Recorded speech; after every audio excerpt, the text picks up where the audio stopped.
I never really got close to a lot of guys because you didn't know if they were gonna make it or not. They rotated people in and out so frequently, and I just never really wanted to make a lot of friends in the Army.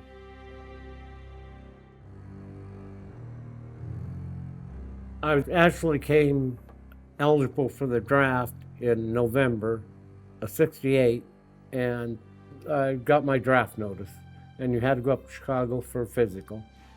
And went up there, and then I received my letter with the instructions, the date and time I had to show up at the recruiting center. In March of 1969, went into the Army. Reported up to Chicago, and first time I was ever on an airplane, within 12 hours, you're down on your basic, where you're going to serve your basic training at.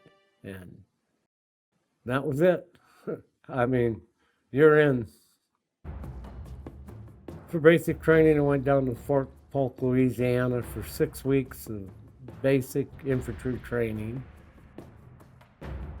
And from there, I went to Fort Sill, Oklahoma for advanced infantry training, which was in artillery. And we got our orders to go to Vietnam.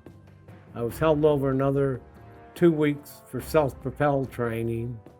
That's how I ended up in the 11th Armored Cav, their self-propelled unit. August of '69, I went to Vietnam. Oh, it's scary, but I mean, you take it one day at a time. We're losing 200 a day, maybe more. And these punks here against the United States Army, United States government. Yes, you were aware of it. And some of the guys would get upset over that. But I guess most of the guys blew it off. We had our tour of duty to do, and all we wanted to get it done and get back home. So they needed a cook, and they asked for volunteers for a cook. Well, I figured you were in the rear supply all the time. Well, that was not the case. You flew out one day with resupply, spent the night with the guys in the front line, and then the next day when the resupply chopper come in, you'd get on that and fly back. And so you're doing that every other day. One day I got off the chopper and my replacement got on and they shot down the chopper. And I volunteered and stayed out in the field. Each howitzer battery has a forward observer that goes out with the line troops, a lieutenant, then you have drivers and 2 gunners, and they call in the artillery. And so we had an APC and tanks with us.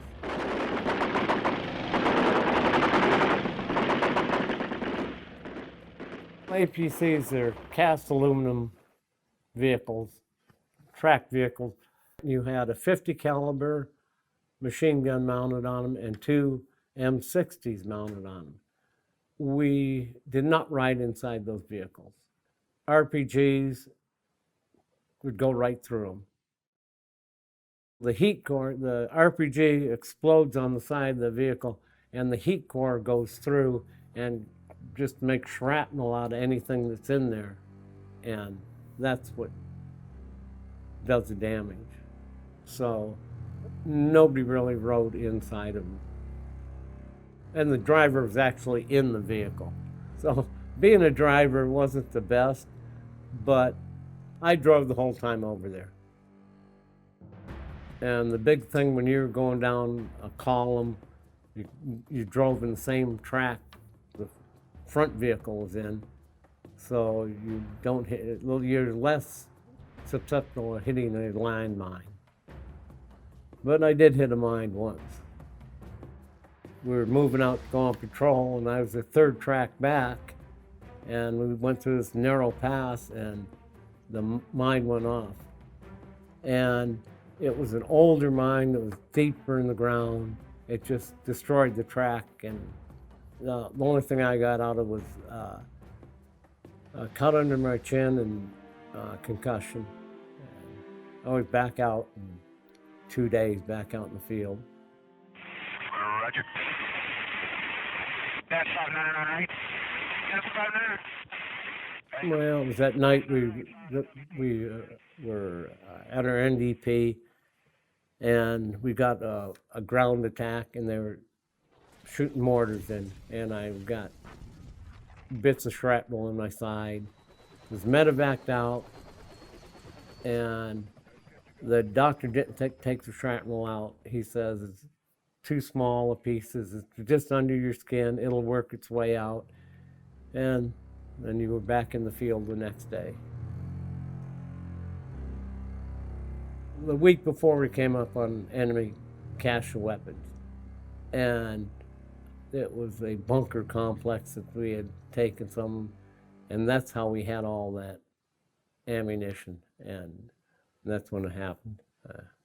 We were loading it up to destroy it, and one of the rounds went off, 51 caliber round went off in my hands. It tore the one finger off, and I could see every bone in my hand. And you sort of go into shock, but I was awake, and matter of fact, there's one of the same medevac units that had picked me up before, and the one gunner says, well, you're going home. And they took me into an aid station, and at that time they cleaned my hand, bandaged it up, and as soon as I could was ambulatory again, they sent me to Japan, and they operated my hand, and that was about a little over a week I was in before I went to Japan. That happened in January of '70, and I started over there in August. You think you'd feel relieved, but I don't think I felt relieved. You don't want to get injured just to go home. February 12th is when I landed back in the mainland. I was flown to the Great Lakes Naval Hospital in Chicago, Illinois, where I served the rest of my time. They sent me up there basically for rehab on my hand, and you finish the rest of your tour duty there, and they discharged me to home. And all I wanted to do is get out. I was living at home, but you're still in the military, and what they offered me was a medical discharge and 30% disability. So I accepted it, and from then on I was a civilian again. I didn't care for the way we got out of there by pulling out, for all the lives that were lost and people that were injured. If you talk to the guys over there, when you're over in Vietnam, 99% of them would have gone and just marched up and taken the country. And we could have. But it didn't happen that way.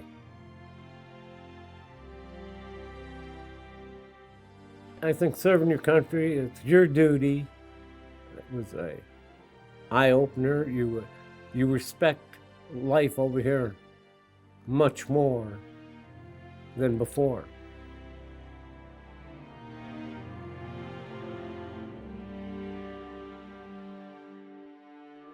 Phyllis and I guess, have been together for 20 years almost, and between us, I've got 2 sons. She's got a son and a daughter.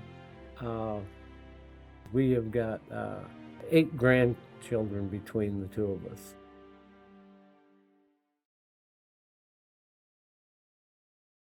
As far as receiving the Purple Hearts, I've got orders for one of them and never actually received the Purple Heart.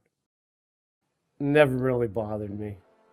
But My wife started digging into my old photos and paperwork, and there was a golf tournament that's put on that sponsors heroes, and there was a state trooper, a missionary, and they picked me. And so they got a hold of the Army, and a colonel come down and presented me with 2 Purple Hearts. It was kind of emotional, but kind of a shock. After that many years, you sort of let it go.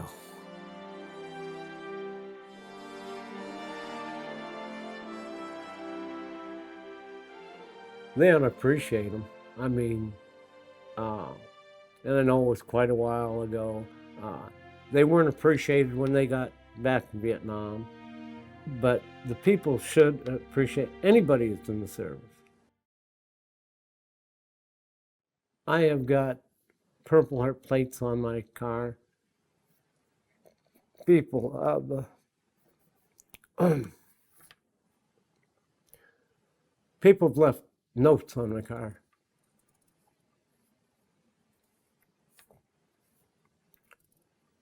Thanking you for your military service.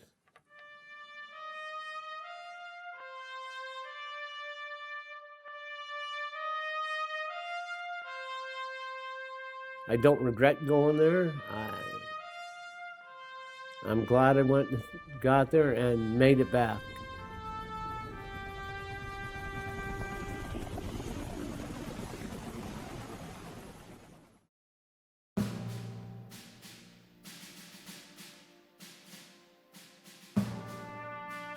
Going to war is something that nobody ever thinks about doing, you know. It stays in your mind that you could come back from a war like that, you know, and seeing what you saw. And nothing like that ever happened to you. And that was, I mean, it was like starting to live all over again, you know. Because everywhere you looked was death. I mean, everywhere you looked. And after you'd seen all that and went through that, I mean, getting home is like, man, I'm starting to live all over again. Yeah. When Pearl Harbor was attacked, I mean, that was one of the worst things that ever happened to me. Knowing that something happened like that to my country, you know. I figured when I was old enough, if I could help my country fight the war, and so that's when I enlisted, and I figured the Army would be good enough for me. After I enlisted, they sent me to Fort Polk, and when they found out that I did mechanic work, they put me in the maintenance battalion. And that's where I learned to work on tanks and stuff like that. From Fort Polk, we went to other sections of the country for maneuvers. We went back and waited for a ship to take us across the ocean to England, and that's where we started, you know, maneuvering and practicing to go across the channel and help fight the war. When we landed in England, we knew what we were there for. Soldiers, sailors, and airmen of the Allied Expeditionary Force, you are about to embark upon the great crusade toward which we have striven these many months. The eyes of the world are upon you. When we landed on Omaha Beach, they let the gate down to let us out. Everywhere you looked, as far as you could see, floating in the water were bodies. That's the first time I had ever seen anything like that, and didn't want to see anything like that. But that's how it was. When they opened that gate, we knew that that was war, and that was it. I mean, that's what you were going to do there. They were all facing the shore, dead on the beach. And it was unbelievable. I couldn't believe what I was seeing. The Germans had bunkers all along the shoreline. That was all gone. I mean, they were all dead too. We landed on shore and went up on shore and just like nothing was going on, you know, because everybody was dead already. The damage had already been done when we got there. That's the beginning of my war.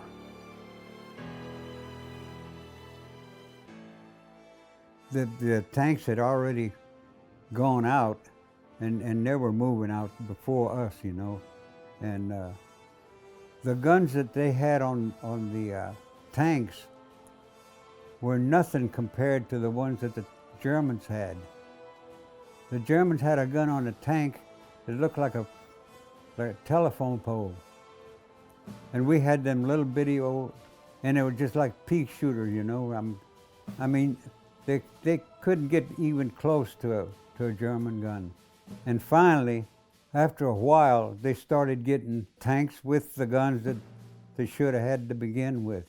And by that time, I mean, they had a lot of them were, I mean, shot up and gone. I mean, a lot of times a shell would go into a tank and start ricocheting in the tank and just tear up the people that were in the tank. And then we had to take them out and put them in boxes and get them out, you know, take them out of the tanks and send them to the back.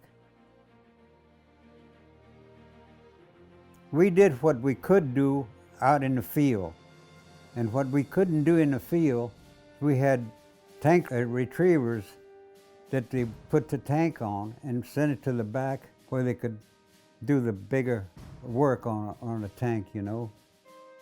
The main thing we were there for is to repair the tanks, because those are the ones that were doing the big fighting, that we had to keep them going.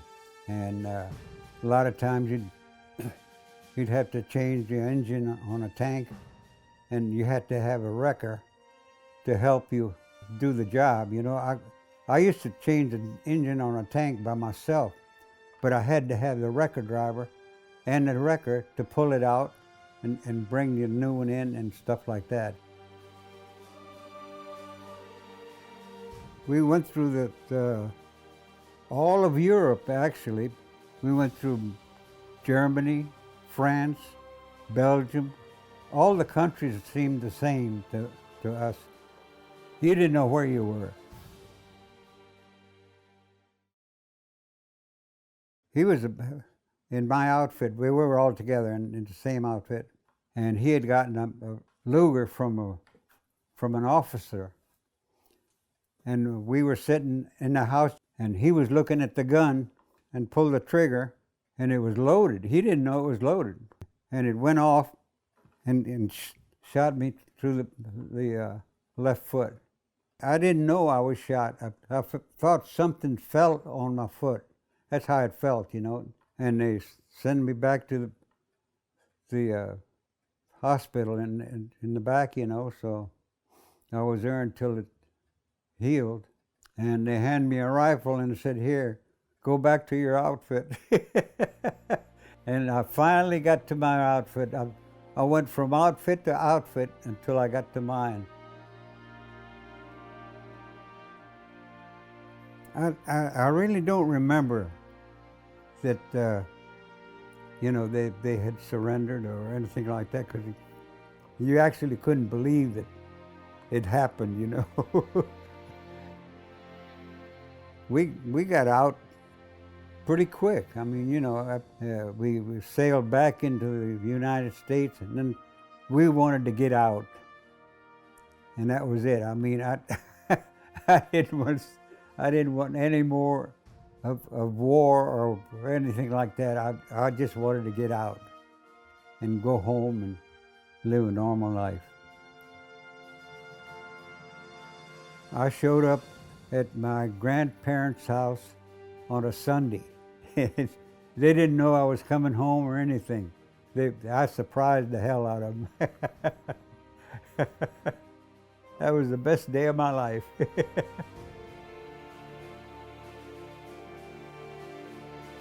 I was glad to be out there with the rest of the young people doing what we were supposed to do.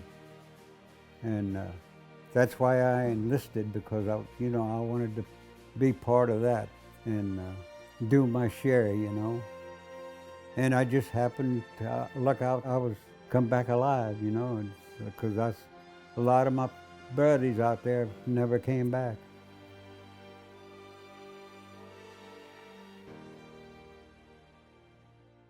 My dad owned a mechanic shop, and when I came back from the war, I went to work for him. Then I started working other places, you know, like dealerships and stuff like that, and repairing automobiles.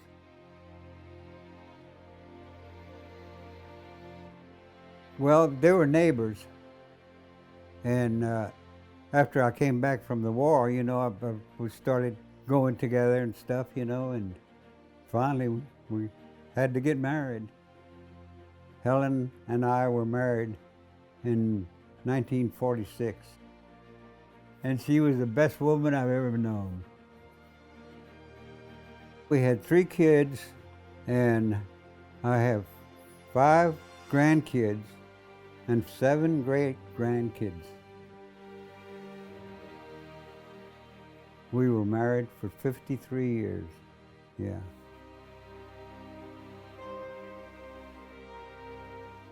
Ever since I was a kid, I liked the guitar.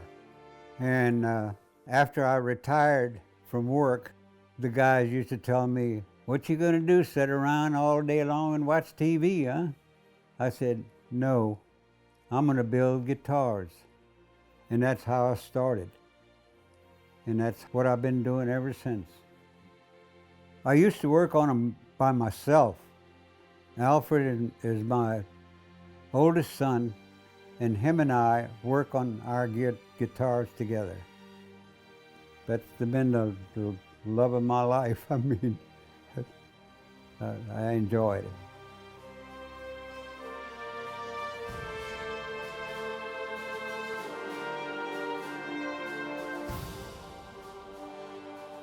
To see what I have seen and still come back home alive, it's unbelievable. I mean, you know, it seems like I should be dead right now from what I saw. And that's the way I feel about the war, you know. I mean, you can't believe it, you know. It's unbelievable that you can come back from something like that. I never expected to see anything like that in my life. And I could live to be 1,000 years old and I'd never forget that day. It's part of me now, that day.